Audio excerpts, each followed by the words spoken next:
Tiffin ബോക്സിൽ ചോറിൻ്റെ കൂടെ എല്ലാം കൊടുത്തുവിടാൻ പറ്റിയ വളരെ ടേസ്റ്റി ആയിട്ടുള്ള വെണ്ടയ്ക്ക മെഴുക്ക് പുരട്ടി തയ്യാറാക്കുന്നത് എങ്ങനെയെന്ന് നോക്കാം. ചൂടായ എണ്ണയിലേക്ക് 1/2 ടീസ്പൂൺ കടുകും 3-4 വറ്റൽമുളകും ഒരു 10-15 വെളുത്തുള്ളി അല്ലിയും ഒരു പിടി കറിവേപ്പിലയും കൂടെ ഇട്ട് നന്നായിട്ടൊന്ന് വഴറ്റിയെടുക്കാം. ഇതൊന്ന് കളറ് മാറി വരുമ്പോൾ അതിലേക്ക് ഒരു സവാള കനം കുറച്ചരിഞ്ഞത് ഇട്ട് കൊടുക്കാം. ഇനി സവാളയും കൂടെ നന്നായിട്ട് വഴന്ന് വരുമ്പോൾ 2 ടീസ്പൂൺ ചില്ലി ഫ്ലേക്സും 1/2 ടീസ്പൂൺ മഞ്ഞൾപ്പൊടിയും കൂടെ ഇട്ട് കൊടുക്കാം. ഈ പൊടികളെല്ലാം ആ എണ്ണയിൽ നന്നായിട്ടൊന്ന് മൂപ്പിച്ചെടുക്കണം. ഇത് നന്നായിട്ട് മൂത്ത് വരുമ്പോൾ നമുക്ക് വട്ടത്തിൽ കനം കുറച്ചരിഞ്ഞ വെണ്ടയ്ക്ക ഇതുപോലെ നമുക്ക് അതിലേക്ക് ഇട്ട് കൊടുക്കാം കേട്ടോ.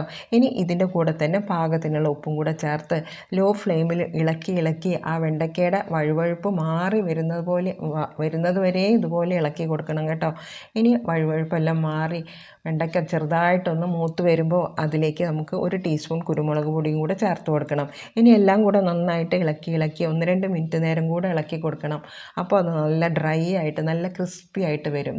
ഈ ഒരു കളറിലേക്ക് വരുമ്പോൾ നമുക്ക് ഫ്ലെയിം ഓഫാക്കാം. ഇനി സെർവ് ചെയ്യാനായിട്ട് എടുക്കാം. ചോറിൻ്റെ കൂടെ എല്ലാം കഴിക്കാൻ വളരെ ടേസ്റ്റി ആയിട്ടുള്ള ഒരു വെണ്ടയ്ക്ക മെഴുക്ക് പുരട്ടിയാണ്.